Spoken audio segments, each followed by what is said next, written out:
श्रीराम। वंदे गुरूणां चरणारविंदे संदर्शितस्वात्मसुखावबोधि जनस्य ये जांगलिकायमाने संसारहालाहलमोह शान्तये। हरि ओम। ईश्वरः सर्वभूतानां हृद्देशेऽर्जुन तिष्ठति भ्रामयन् सर्वभूतानि यंत्रारूढानि मायया। भगवद्गीतेचा 18व्या अध्यायातला हा 61वा श्लोक आहे. तो आज आपण पाहणार आहोत ज्ञानेश्वरीच्या अंगाने. काही महत्त्वाचे श्लोक आहेत, तसे गीतेतले सगळे श्लोक महत्त्वाचे, तथापि काही श्लोक जास्त महत्त्वाचे आहेत. त्याच्यातला हा एक श्लोक आहे. ह्याच्यामध्ये साधना सांगितली नाही आहे, परंतु प्रकृती, परमेश्वर, विश्व, निर्णय, त्याचा संबंध काय आहे, ह्या सगळ्या गोष्टी स्पष्ट केलेल्या आहेत. म्हणून ह्या समजून घ्यायला पाहिजेत. कारण ह्याच्या मागच्या श्लोकामध्ये जेव्हा अर्जुनाने असं म्हटलेलं होतं की मी युद्ध करणार नाही, तेव्हा भगवंतानी त्याला असं म्हटलेलं आहे की तू जरी लढणार नाही म्हणलास, काही करणार नाही म्हणलास, तरी प्रकृतीच्या अवश्य होऊन तुला ते करावं लागेल, कारण तो तुझा स्वभाव आहे.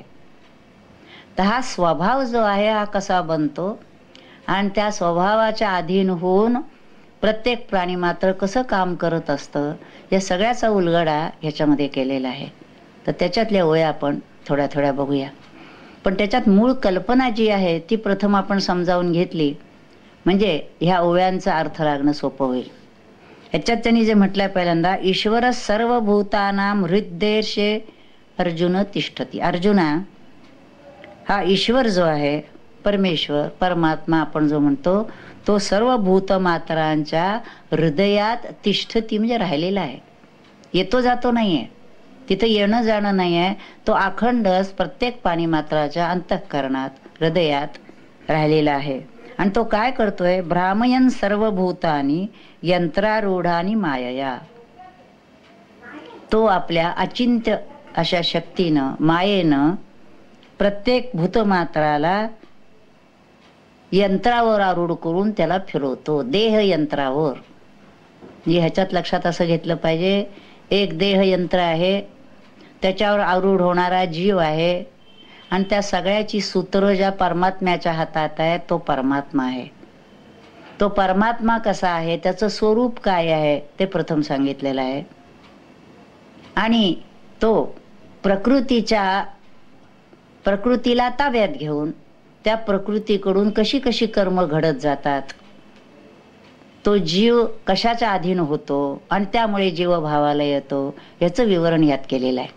तर पहिल्यांदा त्यांनी जे सांगितलंय की हा जो परमात्मा आहे, हा ईश्वर आहे, हा कुठे आहे, त्याचं स्वरूप काय आहे. तर सर्व भूतांच्या अंतरी हृदय महाअंबरी चिदवृत्तीच्या सहस्रकरी उदयाला असे जो, हा जो परमात्मा आहे तो कसा आहे, सर्व भूतमात्रांच्या अंतरात आहे.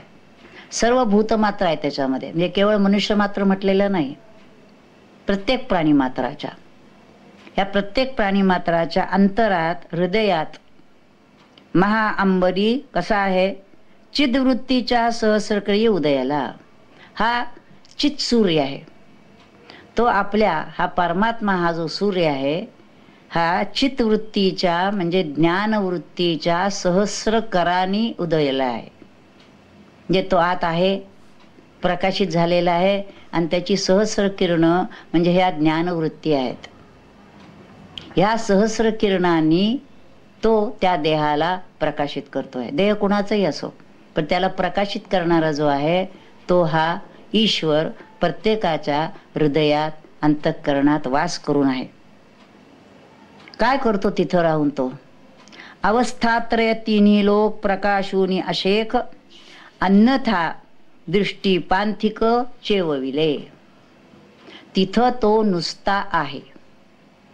प्रत्यक्ष काही करतो का, करताना दिसत नाही.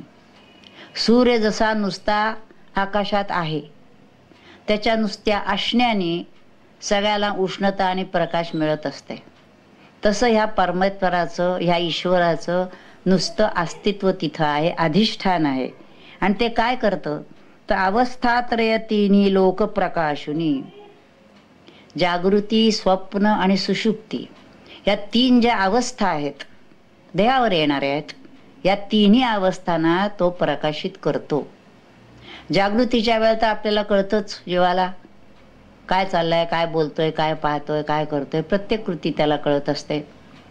स्वप्नात तो झोपलेला असलो तरी त्याचं मन कार्य करत असतं आणि त्यामुळे त्या मनाला कळत असतं काय आहे काय नाही, आणि जागा झाल्यावर त्याच्याही लक्षात असतं काय काय झालंय ते. आणि सुषुप्तीच्या वेळेला सर्वच झोपलेलं असतं, पण त्यावेळेला जरी कळलं नाही तरी सुषुप्तीतून बाहेर आल्यानंतर त्याला कळतं की मला गाढ झोप लागली होती. म्हणजे या तिन्ही अवस्थांना प्रकाशित करणारा जो आहे तो ईश्वर सर्वांच्या अंतःकरणात स्थित आहे. मी तिथं राहून तो काय करत असेल तर ह्या तिन्ही अवस्थांना तो प्रकाश देत असतो. आणखीन एक काय करतो तर अन्यथा दृष्टी पांथिक चेवविले. अन्यथा दृष्टी म्हणजे विपरीत ज्ञान, अन्यथा ज्ञान म्हणजे जे सत्य ज्ञान असायला पाहिजे. सत्य ज्ञान काय असायला पाहिजे की एक परमात्मा सर्व ठिकाणी भरून आहे, त्याच्याखेरी दुसरं काही नाही. जो जीव आहे तोही परमात्म्याचाच अंश आहे, जे विश्व आहे ते परमात्माच नटून राहिलेला आहे. एक परमात्म्याखेरी जिथं दुसरं काहीही नाही. हे जे आहे हे सत्य ज्ञान आहे. हे गीतेमध्ये असे श्लोक पहिले येऊन गेले की मया ततमिदं सर्वं जगद अव्यक्त मूर्तीना, किंवा मत्तः परतरं नान्यत् किंचित अस्ति धनंजय. माझ्या खेरी जिथं दुसरं काहीही नाही, मी सर्व भरून आहे असं पुन्हा पुन्हा सांगितलंय. आणि संपूर्ण ग्रंथात तेच त्यांना सांगायचं आहे की परमात्म्याखेरी जिथं दुसरं काहीही नाही. हा अद्वैत बोध, हा अद्वय बोध हा करून द्यायचा आहे. त्याच्यासाठी हा सगळा ग्रंथ आहे. आपल्याला जो भेदभाव दिसतो, वेगळेपणा दिसतो, तो अज्ञानाने दिसतो आहे. प्रकृतीच्या नादाला लागल्यामुळे प्रकृती वेगळी आणि पुरुष वेगळा अशा तऱ्हेनं आपण पाहतो आहोत. पण बोधावर गेलेल्या लक्षात येतं की एक परमात्मा सर्व ठिकाणी आहे. म्हणून इथं काय आहे तर अधिष्ठान जो परमात्मा आहे तो प्रत्यक्ष काही करत नसला तरी प्रकृतीच्या अंगाने सगळ्या गोष्टी घडत असतात. त्यांना शक्ती जी द्यायची आहे, चेतना जी द्यायची आहे, ते चैतन्याचं काम हा परमेश्वर म्हणजे हा ईश्वर करत असतो. म्हणून अन्यथा दृष्टी पांथिक जे आहेत म्हणजे विपरीत ज्ञानाने चालणारी जी मंडळी आहेत, म्हणजे बहुतेक सगळी मंडळी अज्ञानाने चालणारी आहेत, त्यांना जागृती आणण्याचं काम आहे हा हृदयस्थ ईश्वरच करत असतो. आता हा करत असतो म्हणजे करताना दिसत नाही, पण त्याच्या अधिष्ठानावर सगळं होत असतं. त्यामुळे हा विचार एकदा नीट जर आपल्या लक्षात आला, आपल्याला तो समजून घेता आला, तर सगळ्या गोष्टीचं कोड जसं वाटत असतं ते उलगडतं. म्हणून हा श्लोक सर्व तऱ्हेनं महत्वाचा आहे समजून घेण्याच्या दृष्टीने. आता पुढच्या ओळीत म्हटलेलं आहे वेद्योदकाच्या सरोवरी फाकता विषय कल्लारी, इंद्रिय षटपदाचारी जीव भ्रमराते. आता इथं काय म्हटलंय पहा, त्या जीवाला जीव भ्रमर म्हटलेला आहे. म्हणजे फुलावर बसणारा जो असतो भ्रमर असतो, त्याच्यातला मध सेवन करणारा जो आहे हा जीव भ्रमर आहे. या जीव भ्रमराला 6 पाय आहेत, म्हणजे इंद्रिय 5 आणि 6वं मन. मन हे इंद्रियच, म्हणजे 5 इंद्रिय आणि 6वं मन हे 6 पाय असलेला हा जीव भ्रमर आहे. आणखी काय हा जीव भ्रमर काय करतो आहे तर वेद्योदकाच्या सरोवरी फाकता विषय कल्लारी. इथे एक सरोवर आहे, या सरोवरामध्ये उदक पाणी आहे, पाण्याने भरलेलं सरोवर आहे. आणि ते पाणी आहे कसं वेद्योदक आहे. वेद्य जाणण्याजोग्या अनेक गोष्टी आहेत ज्या आपल्याला जाणाव्याशा वाटतात. जीवाला हे माहिती पाहिजे ते माहिती पाहिजे असं वाटत असतं. मग तो डोळ्याने काय पाहतो, कानाने काय ऐकतो, जिभेने काही चाखतो, अनेक गोष्टी ज्या समजून घ्याव्या जाणून घ्याव्या असं वाटत असतं. अशा उदकाने भरलेलं हे सरोवर आहे. आणि ह्या सरोवरामध्ये विषय कल्लारी, विषय रूपी कमळ ते फाकता विषयरूपी कमळे इथं प्रफुल्लित झालेली आहेत. त्यांचा विकास झालेला आहे. अनेक विषय आहेत, नानाविध विषय आहेत, नाना इंद्रियांनी घेण्याचे विषय आहेत. हे सगळे विषय जे आहेत, हे विषय हीच कुणी कमळ, आणि त्या कमळावर हा 6 पाय असलेला जीव भृंग त्या कमळावर जाऊन बसून त्यातला मध चाखत असतो. आपण बघतो प्रत्येक मनुष्य अखंड त्या विषयाच्या पाठीमागे असतो. एक विषय संपला की दुसरा, दुसरा संपला की तिसरा. आणि ज्ञानेश्वर महाराजांच्या म्हणण्याने हे सरोवर कधी आटतच नाही. मुळी अखंड विषय सुरूच असतात, नवीन नवीन नवीन विषय येत असतात. आणि हा जीव भृंग स्वरूपबोधापासून खाली आलेला आणि देह मनबुद्धीच्या प्रकृतीच्या नादी लागलेला असल्यामुळे तो कितीही विषय भोगले तरी देखील त्याची कधी तृप्ती होत नाही. कधी विषय चांगले मिळतात, कधी वाईट मिळतात, कधी सुख होतं, कधी दुःख होतं, कधी मान मिळतो, कधी अपमान होतो. पण तरी देखील त्या विषयातून बाहेर पडावं असं त्याला कधी वाटत नाही. म्हणून हे जे वेद्योदकाचे सरोवर आहे हे अखंड भरलेलं आहे. आणि असे असंख्य जीव भ्रमर त्या विषय कमलातील मध चाकण्यासाठी गुंग होऊन गेलेले आहेत. असो रूप कहे तो ईश्वरू, एवढं सांगून ज्ञानेश्वर म्हणतात असो. आता किती सांगणार याचं वर्णन, हे रूपक केलेलं आहे. ते लक्षात असं घ्यायचा की तो जो ईश्वर आहे, ज्याच्या अधिष्ठानावर जीव भ्रमर ह्या सगळ्या गोष्टी करतो आहे, तो ईश्वर काय करतो, सकल भूतांचा अहंकारू पांघरोनी निरंतरू उल्हासत असे. आता ईश्वर आहे पण आपल्याला कळत नाहीये. का कळत नाहीये? वस्तुतः एकच ईश्वर सर्व ठिकाणी भरून आहे, आपल्याही आत बाहेर भरलेला आहे. असं असताना तो आपल्याला लक्षात येत नाही. त्याचं कारण तो दृश्य नाही, त्याचं कार्य काय आहे हे आपल्याला माहित नाही. वस्तुतः तो सर्वज्ञ, सर्वशक्तिमान, सर्वभूतात्मक अणुरेणूत भरलेला आहे. खरं म्हणजे त्याचं ज्ञान आपल्याला असायला हवं का नाही? पण दुर्दैवानं ते नाही आहे, ते करून दिलं जात नाही. आणि विषयाच्या नादी लागलेले हे जे जीव भ्रमर आहेत त्यांना ते समजून घ्यावं अशी इच्छाही होत नाही. आणि इथं मग तो म्हणतात तो ईश्वरू काय करतो, सकल भूतांचा अहंकारू पांघरुनी, प्रत्येक भूत मात्र जे मी मी म्हणत असतं, हा मी हा जो अहंकार आहे, या अहंकार पांघरतो आणि उल्लसत असे सगळी कामं करत असतो. पण काय झालं, हे अहंकाराचं वस्त्र पांघरलं आणि त्यामुळे त्या जीवाला मी काहीतरी करतोय, मी काहीतरी बोलतोय, माझ्याच्यानं काहीतरी होत आहे असं वाटत असतं. वस्तुतः ते होतं त्या ईश्वराच्या अधिष्ठानावर, त्या चैतन्यावर. आणि त्या ईश्वराचाच अंश असलेला हा जीव आहे. पण तो मूळ स्वरूपाकडे पाहत नसल्यामुळे, आपण कोण आहोत हे जाणून घेत नसल्यामुळे, सतत विषयांच्या नादी लागून बहिर्मुख असल्यामुळे तो मी मी असा छातीवर हात ठेवून जो जोरात अहंकाराने तो बोलत असतो, वागत असतो. तर इथं असं म्हटलंय, ह्या सगळ्या भूतांचा अहंकार रूपी हे पांघरून जे आहे ते ह्या ईश्वराने घेतलेलं आहे, काम करणारा तो आहे. त्यामुळे इथं काय होत आहे की ईश्वराला बाहेर काय चाललंय सगळं कळतंय त्या पडद्यातून, पण जीवाला मात्र हे सगळं करणारा कोण आहे हे माहिती नाहीये. जसे चिकाचे पडदे असतात, त्याच्यामध्ये आतल्या माणसाला बाहेर काय चाललंय ते कळतं, पण बाहेरच्या माणसाला आत कोण आहे ते कळत नाही. असंच काहीसं इथं होतं की प्रत्येक घटना, प्रत्येक गोष्ट, जे जे काही घडत असेल ते सगळं परमेश्वराला कळतंय, पण त्याला कळतंय याची जाणीव मात्र इतरांना, जीवांना नाही आहे. त्याचं कारण हे भूतांचा अहंकार, हे जे अहंकार रूपी वस्त्र या ईश्वराने पांघरलेलं आहे. त्याच्यावर पुन्हा पुढे ज्ञानेश्वर महाराज म्हणतात, स्वमायेचे आड वस्त्र लावूनी एकला खेळवी सूत्र. हा एकटाच आहे खरं म्हणजे. परंतु काय झालंय, अनेक भूत मात्र निर्माण केलेली आहेत. हे निर्माण करण्याचं काम सगळं प्रकृती करत असते.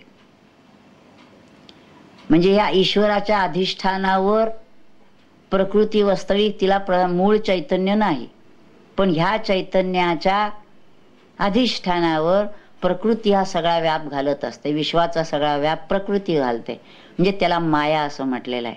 म्हणून इथं ते म्हटलंय स्वमायेचे आड वस्त्र लावून. हा ईश्वर काय करतो, ही माया कुठून आली, ईश्वराचीच माया, त्याचीच अचिंत्य शक्ती आहे. या अचिंत्य शक्तीच्या योगाने हा ईश्वर ही जी माया निर्माण होते तिचं आड वस्त्र लावतो. आणि हा एकटा एकच आहे, पण तो ही सगळी सूत्र खेळवत राहतो. त्याला खेळवायला मुद्दाम काही करावं लागत नाही. मग अशी आपण म्हटलं तसं सूर्य उगवला, हे सगळे प्राणी मात्र आपापल्या हालचाली करायला लागतात. सूर्य मुद्दाम कुणाला काही करायला सांगायला जात नाही, तो काही करतही नाही, पण त्याचा उदय झाल्याबरोबर जो तो आपल्या स्वभावानुसार कार्याला लागतो. तसं ईश्वराचं अधिष्ठान आणि प्रकृतीनं निर्माण केलेली सगळी भूत मात्र जी निर्माण झालेली आहेत ती, त्यांचे सगळे खेळ सुरू होतात. आणि ही किती भूत मात्र, 84 लक्ष योनी, सगळ्या योनी निर्माण झालेल्या आहेत. आणि म्हणून हा ईश्वर स्वमायेचे आड वस्त्र लावून एकला काय करतोय, खेळवी, सगळ्या भूतमात्राने खेळवतोय. तो बघतोय गंमत साक्षी भावाने, काय काय चाललंय बघतोय. पण सूत्र हातात आहेत कुणाच्या, त्याच्या हातात आहेत. त्याच्या हातात सगळी सूत्र आहेत आणि प्रकृतीच्या मदतीनं तोही सगळं काम करतोय. बाहेरी नटी छायाचित्र 84 लक्ष, ही सगळी नटलेली आहेत. सगळी 84 लक्ष योनींनी हा ईश्वरच नटलेला आहे. इतक्या योनी निर्माण झालेल्या आहेत आणि त्यांचे सगळे जे खेळ आहेत ते तो खेळतोय. इथं आता लक्षात घेतलं पाहिजे, ह्या योनी ज्या निर्माण केल्या, हा विचार एकदा आपण समजून घेऊया. या इतक्या ज्या योनींना निर्माण केल्या, प्रत्येकाचा एक विशिष्ट स्वभाव आहे, मुळातच आलेला स्वभाव आहे. तो स्वभाव बदलत नाही. जसं आपण साधं बघितलं तर मांजर असेल तर ते डोळे मिटूनच दूध पिणार. कुत्रं जर असेल तर ते शेपटी हलवीतच खाणं खाणार. ह्याला तुम्ही किती थांबवायचं म्हटलं तरी थांबणार नाही. तसं प्रत्येक भूतमात्राला, प्राणीमात्राला पूर्वसंस्काराप्रमाणे, त्याच्या अधिकाराप्रमाणे काही एक पात्रता, योग्यता त्याला जी आलेली असती, त्याप्रमाणेच तो त्याच्या स्वभावाला अनुसरून वागत राहणार. म्हणजे एक मूळ स्वभाव आहे आणि एक त्याच्यावरती आणखी वाढलेल्या गोष्टी आहेत काहीतरी.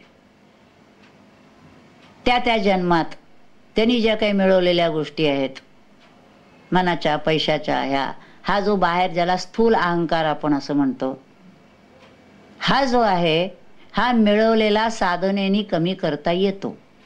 पण मूळ स्वभाव जो आहे तो कधी बदलणार नाही. मग प्रत्येक प्राणीमात्राला, प्रत्येक व्यक्तीला मुळात स्वभावच तो आहे की त्याच्यात जर आपण म्हटलं त्याच्यात बदल करू तर तो होणार नाही आहे. म्हणजे काही प्रमाणात त्या प्रकृतीला जो फुगवटा असतो तो फुगवटा काढता येतो, पण मूळ स्वभाव तसाच राहतो.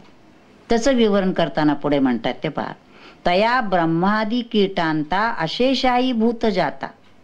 ब्रह्मापासून कीटकापर्यंत सर्वच्या सर्व भूत मात्र जी आहेत, देहाकारे योग्यता पाहोनी दावी.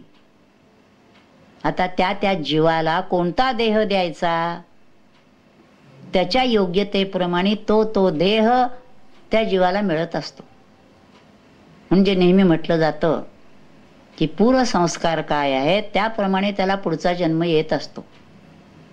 चांगली कर्म झाली असेल चांगला जन्म येतो, वेडीवाकडी कर्म झाली असेल तर खालच्या नीच योनी येत जातात. म्हणून 15व्या अध्यायात वृक्षाचं रूपक करताना जे म्हटलेलं आहे, मनुष्य शाखेपासून खालीवर जाणाऱ्या इथं मनुष्य शाखा मध्यम धरलेली आहे, पण सर्वच प्राणी मात्रांच्या बाबतीत असं आहे की काही वर जातील, काही खाली जातील. तेथ जे देह जया पुढे अनुरूपपणे मांडे, ते भूत तया आरूढे हे मी म्हणोनी. आता त्या जीवापुढे जो काही देह दिलेला असेल तो देह त्यांनी स्वीकारला. आता त्याच्यानंतर त्या जीवाला वस्तुता बोध असा हवा की हा देह आपण स्वीकारलेला आहे, आपण या देहापेक्षा वेगळे आहोत, असा जो बोध व्हायला पाहिजे तो बोध त्याला होत नाही. आणि त्यामुळे तो जीव जो देह त्याच्या पुढे आलेला असेल त्या देहावर हा मी आहे म्हणून आरूढ होतो. त्या देह यंत्रालाच तो मी आहे असं म्हणतो. वस्तुतः देह वेगळा, जीव वेगळा, पण हे लक्षात येत नाही. आणि मग ते म्हणून त्याप्रमाणे तो त्या देहाला मी मी म्हणून त्याचं सगळं काम सुरू होतं. वस्तुतः त्यांनी असं म्हटलंय, सूत सूते गुंतले तृण तृणाची बांधले, का आत्मबिंबा घेतले बाळके जळी. वास्तविक सुताला सुतानी गुंडाळलं, तिथं दुसरं काय झालं? सूतच आहे सगळं. गवताला गवताच्या ह्यानी बांधलं, त्याच्यामध्ये वेगळं काय काही नाही, सगळं गवतच आहे. किंवा बिंबाचं प्रतिबिंब पाण्यात पडलं, लहान मुलाला काहीतरी वेगळं झालं असं वाटतं. वस्तुतः बिंब आणि प्रतिबिंब दोन्ही एकच आहे. म्हणजे तिथं जसं जो वेगळं काही नाही, एकच आहे. तया परी देहाकारे आपण पेची दुसरे देखोनी जीव आविष्करे आत्मबुद्धी. त्याप्रमाणे समोर आल्यानंतर त्या देहाकाराने आपणच दुसरं झालेलो आहोत असं लक्षात घेऊन तो जीव त्या देहाच्या ठिकाणी आत्मबुद्धी ठेवतो. देह हे साधन आहे असं न समजता देहाच्या ठिकाणी आत्मबुद्धी ठेवून देहच मी आहे असं म्हणून तो जीवनभर वावरत असतो. ऐसेनी शरीराकारी यंत्री भूते अवधारी, वाहुनी हालवी दोरी प्राचीनाची. असे निर्णय शरीराचे आकार घेतले, ती यंत्र तयार केली आणि त्या भूतमात्रांना ती यंत्र दिली. आणि मग हा काय करतो, त्यांच्या प्राचीन जे काय म्हणजे पूर्वी जे काय संस्कार झालेले असतील त्याप्रमाणे त्याची दोरी हलवतो.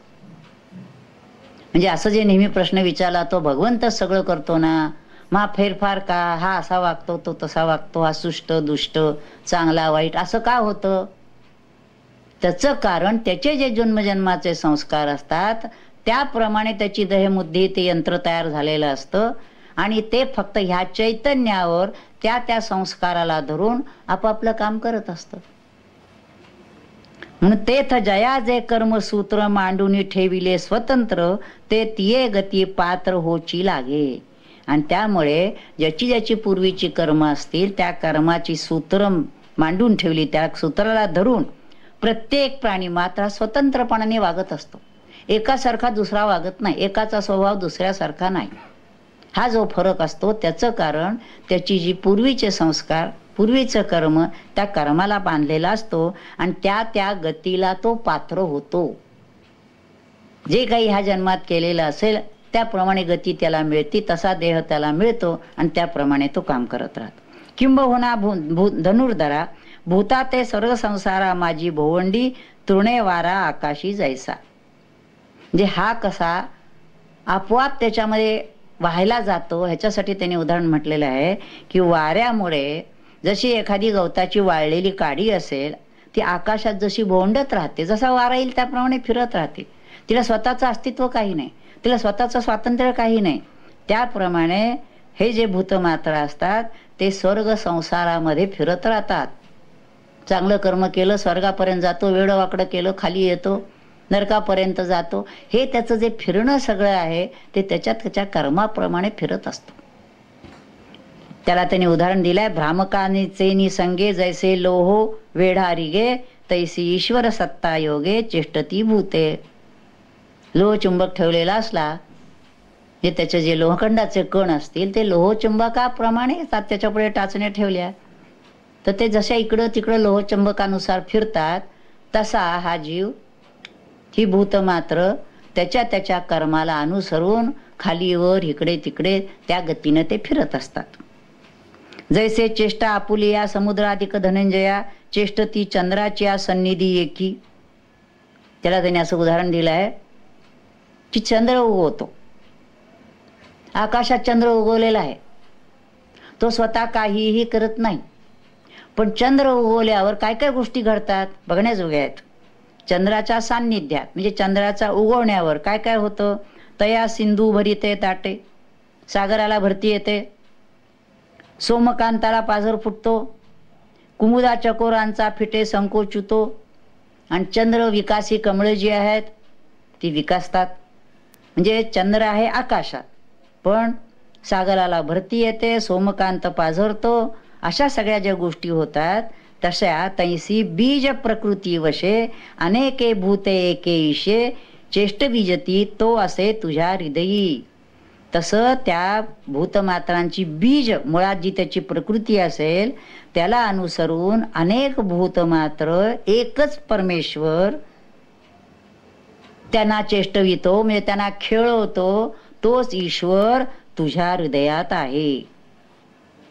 म्हणजे हे सगळं जे करणारा आहे तो कुठं आहे असं जर विचारशील तर तोच तुझ्या हृदयात आहे आणि तोच ह्या सगळ्या गोष्टी करतोय. म्हणून अर्जुनपण न घेता मी ऐसे जे पंडुसुता उठत असे ते तत्वता तयाचे रूप. अरे तू स्वतःला जे अर्जुन पण घेतोयस, मी अर्जुन आहे म्हणतो, ते अर्जुन पण बाजूला ठेव. अर्जुन हे नाव त्या देहाचं आहे, तुझं नाही. त्यामुळे ते अर्जुन पण त्याच्याकडे घेऊ नकोस. आणि ते बाजूला ठेवल्यानंतर पुन्हा मी मी असं जे आज स्फुरण येतं ना ते त्या ईश्वराचंच रूप आहे. ते जे अहम स्फुरण आहे ना ते त्याचं स्फुरण आहे, हे लक्षात घे. या लागी तो प्रकृती ते परवर्तवील हे निरुते. आणि तो तिथं अधिष्ठित झालेला असल्यामुळे तुझ्या प्रकृतीला हाताशी धरून तुझ्या स्वभावानुसार तुला ते काम करायला लावील आणि ते झुंजवील. तू ते न झुंजशी जरी तू जर म्हणलास मी लढणार नाही तरी तुझ्या हातात काही राहिलेलं नाही. कारण तू त्या प्रकृतीच्या अधीन आहेस आणि प्रकृती त्या ईश्वराच्या आज्ञेखाली वागते आहे. त्यामुळे तुझी इच्छा असो अगर नसो तुझ्याकडून ते काम होणार. म्हणून ईश्वरू गोसावी तेने प्रकृती हे नेमावी तिया सुखे राबवावी इंद्रिये आपुली. म्हणून ईश्वर जो आहे तो सर्व सत्ताधीश स्वामी आहे आणि प्रकृती त्याच्या अधिष्ठानावर चाललेली आहे. प्रकृतीला स्वतंत्र काम नाही. फक्त तिला ती ताकद शक्ती मिळाली त्या अधिष्ठानावर की मग तिच्यामध्ये ती स्वतंत्रपणाने जे काय करेल ते. पण ईश्वराचं अधिष्ठान जर नसेल तर प्रकृतीला अस्तित्व नाही. म्हणून तेने प्रकृती हे नेमावी तिया सुखे राबवावी इंद्रिये आपुली. आणि मग त्या प्रकृतीच्या अधीन असलेली जी आपली इंद्रिय आहेत, विशेषतः मन जे आहे भयंकर व्याप करणार आहे. इंद्रिय फारसा व्याप करत नाहीत पण मनाचा व्याप भयंकर आहे. मन कधीही शांत राहत नाही, अखंड नाना गोष्टी करत असतं. पण हे सगळं जे आहे ते सगळं अधीन प्रकृतीच्या आहे आणि प्रकृती ईश्वराच्या. म्हणून तू करणे न करणे दोन्ही. तू जे म्हणतोयस मी युद्ध करणार नाही किंवा म्हणशील मी युद्ध करणार आहे, तेव्हा हे करणं किंवा न करणं हे दोन्ही लावून प्रकृतीच्या मानी. या दोन्ही गोष्टी तू प्रकृतीवर सोडून दे. प्रकृती काय करेल ते करेल असं लक्षात ठेव. कारण प्रकृती ही का अधीनी हृदय असता जया. तुझा जो हृदयस्थ ईश्वर आहे त्याच्या अधीन ही प्रकृती आहे. त्यामुळे तुला करायचं किंवा नाही करायचं हे तू आपल्यावर कशाला घेतोस. तू प्रकृतीच्या नदी लावून टाक आणि तू त्याच्यापासून वेगळा हो. हा बोध जर झाला तर खऱ्या सांगायचं प्रत्येक जीव हा मुक्तच आहे. तो आपल्या कल्पनेनं बद्ध होतो. मी काहीतरी करणार आहे, माझ्यामुळे काहीतरी होणार आहे असं वाटतं तेव्हा तो बद्ध. पण त्याच्या जर लक्षात आलं की ईश्वरच सर्व करता आहे आणि मी कोणी नाही, माझ्याकडे कर्तृत्व नाही, असा अकर्तृत्व आत्मबोध जर त्या जीवाला झाला तर कितीही कर्म केली गेली तरी त्याला लेप लागत नाही. म्हणून भगवद्गीतेच्या ह्या 5व्या अध्यायात असा पुरुष कसा असतो त्याचंच वर्णन केलेलं आहे. प्राप्त पुरुष सगळी कर्म करतो, शुभ अशुभ काय जी वाट्याला येतील ती सगळी कर्म तो करतो, पण कशाचाही लेप स्वतःला लावून घेत नाही. तर हे सगळं जे काही तंत्र आहे ईश्वर प्रकृती भूतमात्र ह्याचा सगळा उलगडा ह्या श्लोकात आणि त्याच्यावरती विशेषतः ज्ञानेश्वर महाराजांनी ज्या उभे राहिलेले आहेत त्यामुळे ते होऊ शकतो. हे जर नीट कळलं तर सगळे जगाचे व्यापार कसे चालतात, प्रत्येक व्यक्तीचे जीवाचे व्यापार कसे चालतात आणि ते सगळे ईश्वराच्या सत्तेखाली कसे चालतात हे आपल्या लक्षात येऊ शकेल. हरि ओम तत्सत. नमितो योगी थोर विरागी तत्वज्ञानी संत तो सत्कविवर परात परगुरु ज्ञानदेव भगवंत. ओम ओम ईशावास्यमिदं सर्वं यत्किंच जगत्यां जगत् तेन त्यक्तेन भुञ्जीता मा गृदकस्य स्विद्धनम्. ओम शांति शांति शांति.